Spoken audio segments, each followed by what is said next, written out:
Wow. Yes, that's right. A-tier lurker right here. Apoth is joining us here. Congratulations on the win. Thank you. Freaking amazing. So, like, I gotta ask you this. Like, what are the confidence levels right now? You know, you come off that win with Sentinels and now NRG. How are you feeling? I think we're hitting a stride right now for sure. Everyone is feeling super confident individually and as a team. So, yeah, I think no matter who we face, we think we can win for sure every single time. Yeah. I think it makes sense. I've been following you for a while, since 2022 EG, way back in the day. And now you're 2-1 against that Crashies, Victor, Marv core. Mm-hmm. You guys had like a massive upset way back when. Yeah, I remember that. It's crazy to me that you're able to recreate that now, and you've had such success against them in the past. Like, what makes it easy for you guys? I mean, it's not easy, obviously, but like, how do you make it happen? I mean, every day you work hard, and eventually, I guess we catch up, right? Like, so I think the first time I beat Optic, it was the same story. We were the underdogs, 100%, and that was a battle.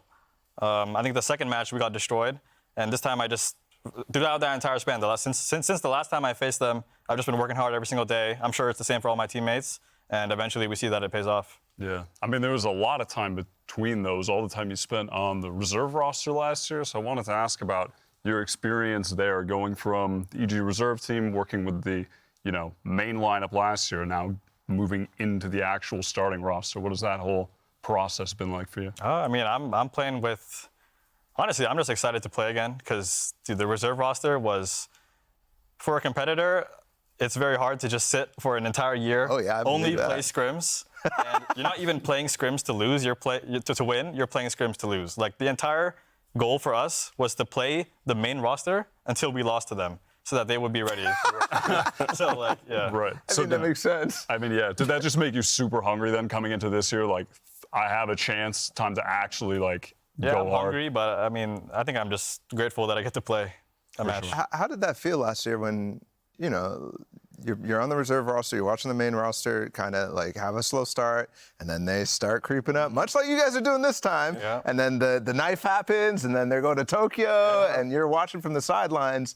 Like, first of all, how did that feel for you back on the reserve roster? And secondly, it kind of feels like that's happening again, but this time you're in the picture. Like, are you guys thinking about that at all? Like, does it feel similar? I mean, we're thinking about how the stories are kind of lining up again, for sure. Mm-hmm. The format for the tournament is different, obviously, because you don't just qualify for champs if you qualify for Shanghai. Yeah. But, yeah, I mean, on the reserve roster, watching the main team just pop off, it was like bittersweet, because I'm not there, but at the same time, like, what I'm thinking to myself is I just got to be happy for the 5 guys that are, creating their careers. Mm-hmm. Yeah, and eventually, if I just work as hard as they do, eventually I'll get my chance. That's what I have to believe. I got one question. We watched on the broadcast recently an interview with Potter where she asked you guys, there's Shaq on the other side of the stage. This story that she told, she asked you guys, and you guys said, oh, we're the little guys. We're just trying to beat up the big guys. And she said, nah, you guys are Shaq too. Yeah. How do you see that, like, what she's trying to enforce in you guys? How do you see that philosophy she has? I mean, eventually you have to overcome your heroes. And I think she just wants us to know that, like, under her lead, eventually we'll be the ones that are called Shaq. And when she asked me that question, I thought to myself that I'm not exactly David in the David and Glass situation. Mm-hmm. I'm just a player that is just as big as Shaq, but obviously I'm inexperienced. And what Shaq thinks of me is that he thinks of me as his younger self when I play against him. So I like that. Yeah. Got you. I mean, yeah, obviously the remaining people from last year, Joshua and Potter, that were able to take that roster to the top are here now. So, like, what has their influence been like, especially playing with Jojimo? How you have, like, him opening up the rounds, you were there to close out the late rounds. What's that experience been like, just being with those two? I think the fact that they have a championship under their belt gives me a lot of confidence in every single thing that they say, because that it's going to work. You know what I mean? Like, they've been there, done that. So there's no questioning the things that they say. Doubt. Yeah. Especially when Jago says anything, that guy. You believe it no matter what, I swear. When he says he's getting 3, he's getting 3. Well, we do have some people in the Twitch chat that are they're fiending to ask you some questions, Apoth. So the first one is from Scrub15, and the question is, Need some help. how do you keep a strong mental when you go down a lot of rounds? Like, how do you come back mentally? I think for me, the easiest way to keep a strong mental is to understand that, I mean, win or lose, the game doesn't really matter. I'm going to wake up tomorrow and play more Valorant, right? So the result doesn't matter. And I remind myself that throughout the game, just to keep things in perspective, you know, just understand the bigger picture. Yeah. That's it, yeah. Yeah. What about for ranked? Because I feel like Scrub's asking like for ranked. Trying to get out of silver. I mean, in ranked, we might just like start trolling. Yeah, that's me. Yeah. All right, well, we have one more from the Twitch chat. This one's from Bay RQT asking the question, what does the EG team do to celebrate after a win like this? Usually we go out, you know, get some food.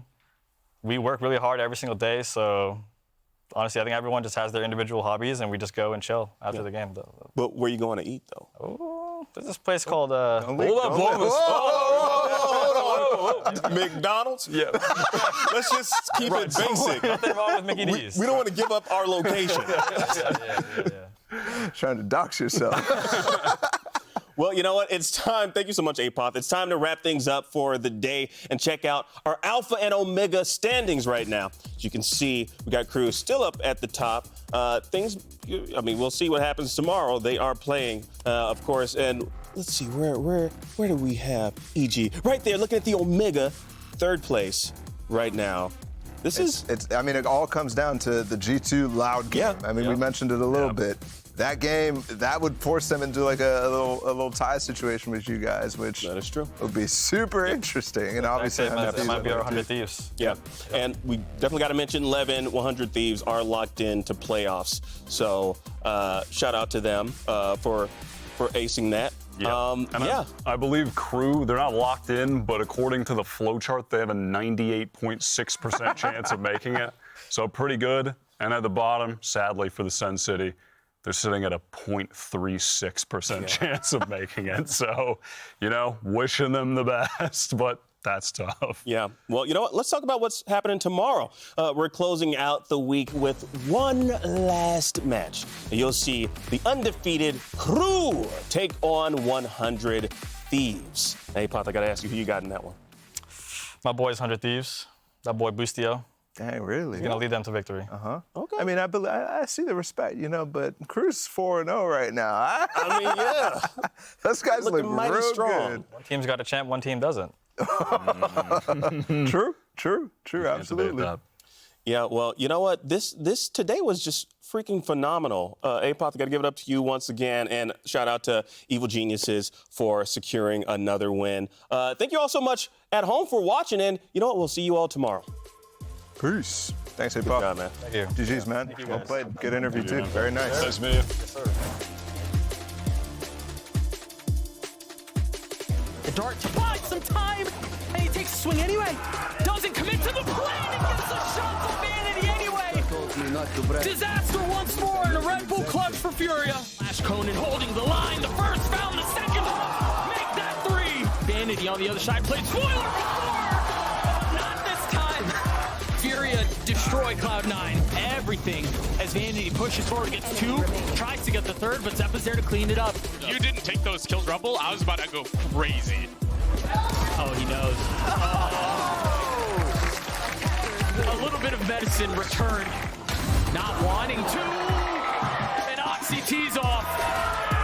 Oh! To tie us up again, and he will not. The shots from Rooney are too clean. Players. Oxy's gonna have to do it on his own. The nade as he tries to satchel and turn apart. It's Oxy again. He's too good in these positions. Leaning into the time, and that's all it takes. Cloud9 take down Furia 2-1.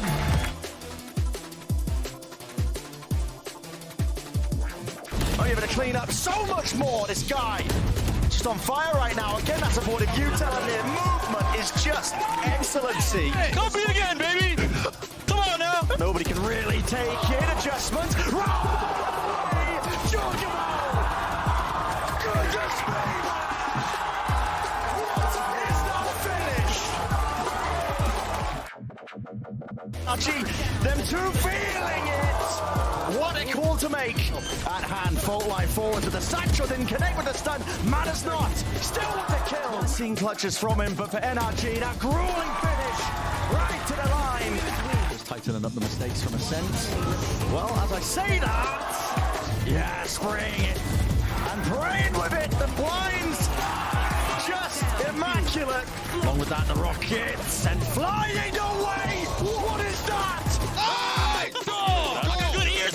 Very cool, Karma collected EG, bring it to one, bombs, the Iceman!